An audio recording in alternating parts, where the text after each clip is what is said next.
Salve, salve, galerinha que gosta de saber o porquê das coisas. Sejam bem-vindos a mais um episódio do É Por Isso. Eu sou o Samuel Leite e se você já se perguntou e se alguma coisa fosse diferente do que ela realmente é, se você já buscou explicações e por que as coisas funcionam como são, então como a gente sempre fala por aqui, esse podcast é feito exclusivamente para você, meu amiguinho, minha amiguinha.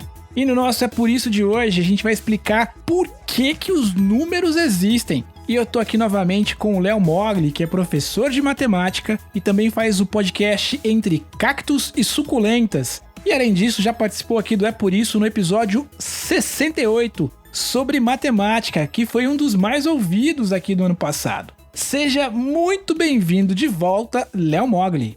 Fala, galerinha, e aí, tudo bom? Pra mim é um prazer e uma honra estar aqui de novo.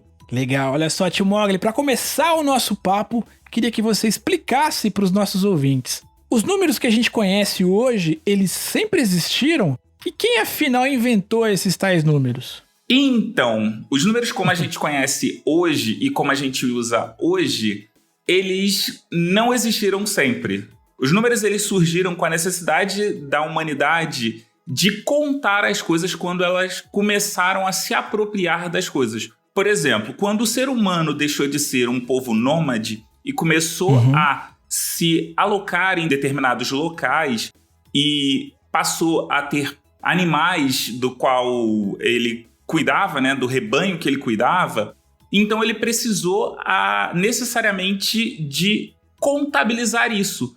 E aí fica aqui a minha pergunta para vocês como é que você diz quantos doces você tem na sua mão se você não sabe o que é o número?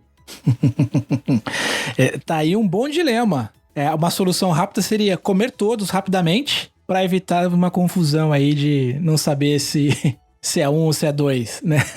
Então, e aí tem uma brincadeira que eu gosto de fazer muito com os meus alunos, principalmente nas primeiras aulas, quando a gente está falando sobre números, que é o seguinte, eu super recomendo para pais fazerem com crianças.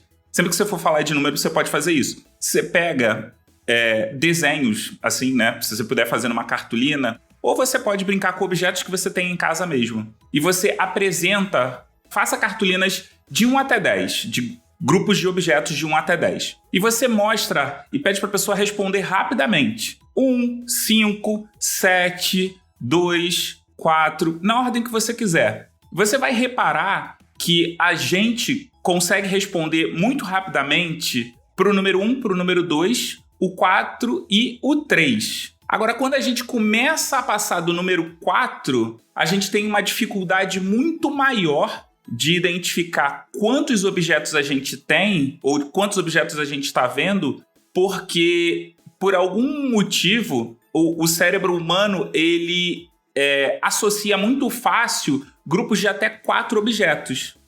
Tanto é que uma outra brincadeira que eu faço no momento seguinte é fazer valores maiores do que 4, mas com grupos menores do que 4 objetos, ou até 4 objetos. Porque aí, como você reconhece, por exemplo, um 2 e um 3, você faz a soma, né? Quando você olha o 2 objetos e 3, você faz a soma e você consegue dizer que tem 5 objetos ali. Mas se você vê 5 objetos aglutinados, você não consegue dizer que tem 5 objetos, a menos que você pare para fazer uma pequena conta rapidinha. É curioso, hein? Olha só, dá para fazer esse teste aí depois e a gente comprovar esse experimento, mas de fato é um teste curioso. Sheila, eu queria te perguntar, os números como a gente conhece hoje, quem inventou esses números afinal? Então, os números que a gente usa hoje em dia, eles são chamados de números indo-arábicos. Antes da gente falar isso, a gente precisa lembrar que os números eles surgiram há mais de 3.000 anos antes de Cristo, quando a sociedade começou a se aglutinar, a viver em comunidade. E aí, várias sociedades desenvolveram sistemas que a gente utiliza até hoje. Por exemplo, a gente tem relógios e em algumas fachadas, os números romanos, né? Fachadas de prédios, os números romanos. Quando a gente vai nomear reis, quando a gente vai falar de papas, a gente também usa o número romano e principalmente quando a gente está falando de século. Vamos falar do sistema que a gente usa hoje, que é o sistema indo-arábico. O sistema numérico indo-arábico, ele foi originalmente criado pela tribo que vivia ali ao lado do rio Indo, e posteriormente os árabes, por serem uma sociedade nômade, né, que eram mercantes, eles acabaram se apropriando para a questão de venda, essas coisas todas. Só que o fato mais engraçado é que os hindus, eles contribuíram com a maior parte dos algarismos que a gente usa para fazer os números, que vai do 1 até o 9, e os árabes contribuíram única e exclusivamente com o 0. Caramba, que curiosidade. Quer dizer, o sistema que a gente tem hoje é a junção dessas duas formas, né, de contabilizar as coisas. Exatamente. E também os árabes foram responsáveis pela propagação, né? Como eles eram mercantes e eles estavam visitando várias cidades, então eles faziam essa divulgação. E um dos motivos da gente utilizar esse sistema numérico até hoje é porque ele é um sistema numérico muito compacto, né? Ele é um sistema numérico que a gente usa apenas 10 símbolos, que vai do 0 até o 9, e ele é um sistema posicional. O que isso quer dizer? Isso quer dizer que eu posso reaproveitar os mesmos algarismos para formar números diferentes. Por exemplo, o algarismo 3 e o algarismo 2, juntos, nessa ordem, 3 e 2, formam o número 32. Mas se eu inverto a posição deles, eles viram o 23. Perfeito. E uma dúvida que eu tenho aqui, tio Mauro, é o seguinte: é possível criar, inventar ou descobrir novos números hoje, ou a gente já equacionou, digamos assim, já identificou todas as possibilidades? É possível você descobrir qualquer número novo. Por quê? Porque o sistema numérico que a gente tem hoje em dia, ele é um sistema numérico que permite que a gente tenha infinitos números. Tanto é que quando a gente fala de conjuntos numéricos, a gente diz que o maior número, a gente ainda não sabe de cabeça e nem sabe o menor número.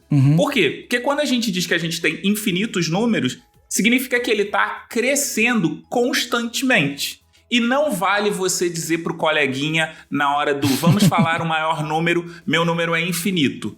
Porque infinito não é número. Tirou aqui a minha carta da manga. Muito bom. Olha só, tio Mogli, além das contas de matemática, enfim, qual que é a importância, ao seu ver, aí dos números para a sociedade? Olha só, Samuel, você marcou um horário comigo, não marcou? Sim. Sem os números a gente conseguiria marcar um horário certinho? É verdade, não conseguiria. Se a gente, por exemplo, não tivesse os números, a gente ia ter que depender que o meu relógio solar estivesse muito bem sincronizado com o seu relógio solar para que a gente combinasse esse horário, não é? É verdade. Além disso, a gente tem a questão de numerar as coisas, a gente pode classificar, pode colocar uma ordem. Então, os números eles são utilizados não apenas para a gente somar, né? Não para a gente só contar, mas a gente pode enumerar as coisas, dizer o que é prioridade e o que não é prioridade. Bom, olha só, o nosso podcast, tio Mogli, você bem sabe, é um exercício aqui de imaginação, né? A gente propõe cenários, enfim, coisas fantasiosas, coisas que às vezes nem existem, com o objetivo de fato de brincar e de perceber a possibilidade ou a impossibilidade dessas coisas. E eu queria te fazer uma pergunta muito baseada em tudo que a gente conversou aqui. O que você acha, olha só, se no mundo não existissem números? Como é que seria esse mundo?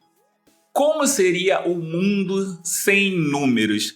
Já pensou você fazer aquele dia de levar brinquedo para a escola e aí você não tem número? Como é que você ia fazer para saber quantos brinquedos você levou e ter certeza que você trouxe todos esses brinquedos? Lembra quando eu falei lá como que foi o início de contar da civilização humana?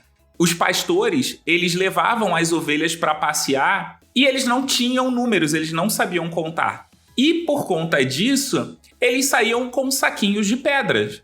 Então, cada ovelha que saía da fazenda, ele colocava uma pedrinha dentro do saco. E cada ovelha que voltava, ele tirava uma pedrinha do saco.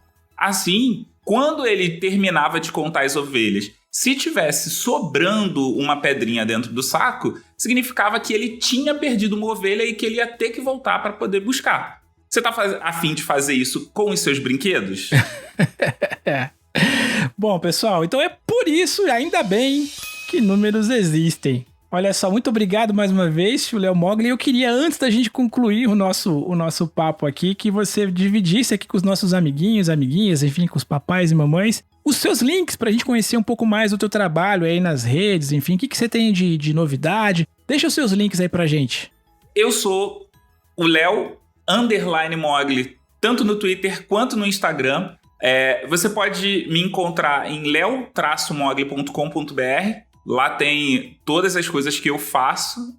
E você pode ouvir o podcast que eu também faço, que é o Entre Cactos e Suculentas. Se você é uma pessoa que gosta de plantinhas ou quer começar a cultivar plantinhas, eu venho dar dicas para você, né, não sofrer tanto como a maioria das pessoas acabam sofrendo quando entram nesse mundo de virar pai ou mãe de planta. É muito importante isso. Realmente, a gente tem aqui em casa e é uma aventura, hein? Às vezes a gente fica, meu Deus, o que eu faço? Tô fazendo certo ou não? Então vai lá no tio Léo pra conferir e ficar por dentro de como cuidar das plantinhas. Tio Léo, mais uma vez, obrigado, cara, pelo teu tempo e até uma próxima oportunidade. Eu que agradeço pelo convite novamente e sempre que precisarem, tamo aí que a gente aparece. Valeu. Obrigado, Léo. Valeu, crianças, e até semana que vem. Tchau, tchau. Tchau.